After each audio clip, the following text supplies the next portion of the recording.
কুঞ্জবন সেবক সংঘ থৈরিমা পান্ডা সংস্থা শাখা দান রিমানি বিসিঙ্গ কতর কুক দান রিমানি ওংখা শাকনি থৈ দান রিমানি নাকুকমানি জরা খরকসানি লাংমা মোথাংথানি থৈ বেলাইনো নাংকুগো অককথাইনো তি সউইনো ককতি সালো কুঞ্জবন সেবক সংঘ ব্লাড ডোনেশন ক্যাম্প সংস্থা শাখা পান্ডাও নগরাই অগ্রা অঙ্গই মানচাখা তাই পান্ডানো জেংশি রেখা মন্ত্রী সুশান্ত চৌধুরী লগীয় মেয়র দীপক মজুমদার কর্পোরেট হীরালাল দেবনাথ নখবই কুবুনি আদংসং তংমাইখা।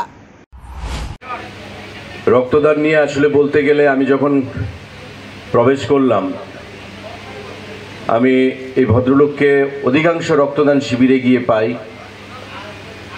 এবং ব্লাড ট্রান্সফিউশন কাউন্সিলের সঙ্গে ওনার দীর্ঘদিনের সম্পর্ক, দীর্ঘদিনের যোগাযোগ। একটা ডাক্তারেরও হয়তো তত অভিজ্ঞতা নেই, রক্তদান নিয়ে ওনার যা অভিজ্ঞতা রয়েছে।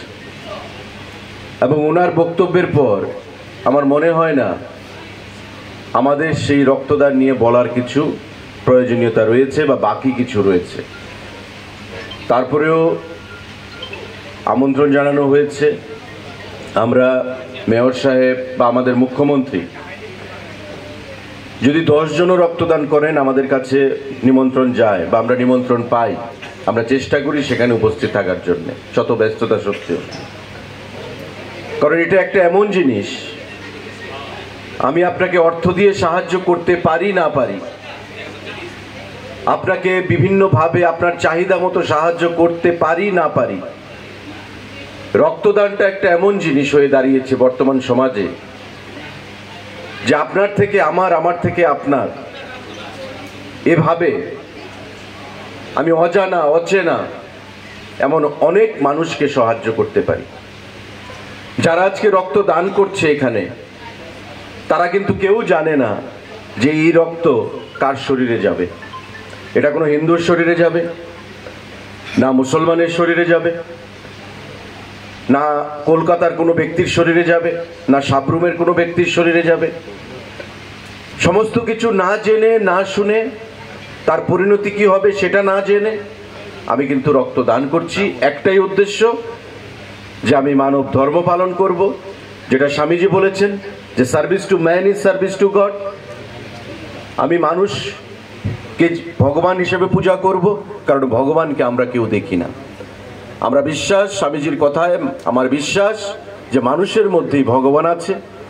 মানুষকে আমি সেবা দিলে, মানুষকে ভালোবাসলে, মানুষকে সাহায্য করলে আমি ভগবানকে খুশি করলাম। তাই service to man is service to god, এই বাণীকে সামনে নিয়ে এগিয়ে পাথেয় করে রক্তদান শিবির ত্রিপুরা রাজ্যে একটা গণ আন্দোলন, ত্রিপুরা রাজ্যে একটা উৎসবের মেজাজে সেখানে পরিণত হয়েছে। এবং আপনারা আমরা সবাই মিলে সমস্ত জাত পাত রাজনীতির ঊর্ধ্বে উঠে আমরা কিন্তু এই রক্তদান পালন করে থাকি, উৎসব পালন করে থাকি। এবং রক্তদান ছোট আকারে হোক বড় আকারে হোক আমরা সেখানে উপস্থিত হওয়ার জন্য সেখানে সচেষ্ট হই। আমাদের মুখ্যমন্ত্রী, আমাদের জনপ্রতিনিধিরা, আমাদের যারা স্থানীয় নেতৃত্বরা রয়েছেন, প্রত্যেকে মিলে আমরা সেটাকে সামনের দিকে এগিয়ে নিয়ে যেতে হবে। আমি আপনাদের প্রত্যেকের কাছে এই সুন্দর দিনে সেটাই আহ্বান জানাবো। রক্তদান অনেকের ধারণা, বিশেষ করে গ্রামে গঞ্জে এই জিনিসটা আরো বেশি আমরা পরিলক্ষিত করি, কিন্তু ধীরে ধীরে কিন্তু সেই জিনিসটা আমরা কাটিয়ে ওঠার চেষ্টা করছি বা আমরা উঠতে পেরেছি। মাঝখানে কোভিডের যে মহামারী ছিল 1.5-2 বছর, তার মধ্যে আমাদের মধ্যে প্রত্যেকের একটা আতঙ্ক ছিল যে আমরা আবার পুনরায় এভাবে মিলিত হতে পারবো কিনা। কারণ কোভিড আমাদেরকে শিক্ষা দিয়েছে যে সোশ্যাল ডিস্টেন্সিং মেনটেন করা। কোভিড আমাদের মধ্যে ভয় ঢুকিয়েছে যে আমরা আবার পুনরায় একত্রিত হতে পারবো না, কারণ মৃত্যু হতে হবে।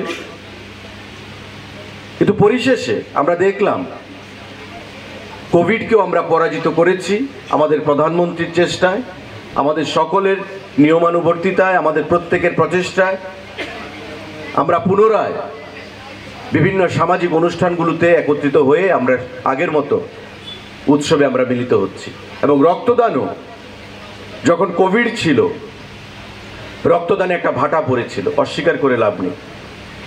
কারণ মানুষের মধ্যে ভয় ছিল যে আমি যে রক্ত দেব, আমি যে যাব, এখানে 100, 150, 200 মানুষ থাকবে, কোভিড ইজিলি ছড়িয়ে যেতে পারে, তাই আমি আমার বাড়িতেই থাকছি, সোশ্যাল ডিস্টেন্সিং মেনটেন করছি। কিন্তু আজকে বিগত দিনের মতো আমরা আবার রক্তদানকে উৎসবে পরিণত করার জন্য, গণ আন্দোলনে পরিণত করার জন্য আমরা প্রত্যেকে সেখানে প্রচেষ্টা নিচ্ছি। যারা নেশার সঙ্গে আসক্ত, যে সকল নেশাগ্রস্ত পরিবার কিংবা নেশার কারবারি বা সাপ্লায়ার, তাদের খবর কিন্তু সবচেয়ে আগে ক্লাব এলাকার লোক জানে। তাদেরকে প্রথম প্রতিবাদ করতে হবে, প্রয়োজনে সরকারের সহযোগিতা নিয়ে এটা বন্ধ করতে হবে। নেশার থেকে রাজ্যকে মুক্ত করার জন্য আমাদের সরকার নেশামুক্ত ত্রিপুরা ঘোষণা করেছেন, আপনারাও কাজ করছেন, আমরাও কাজ করছি।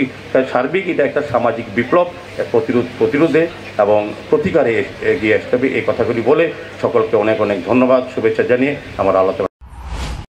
Bureau report, খুমপই।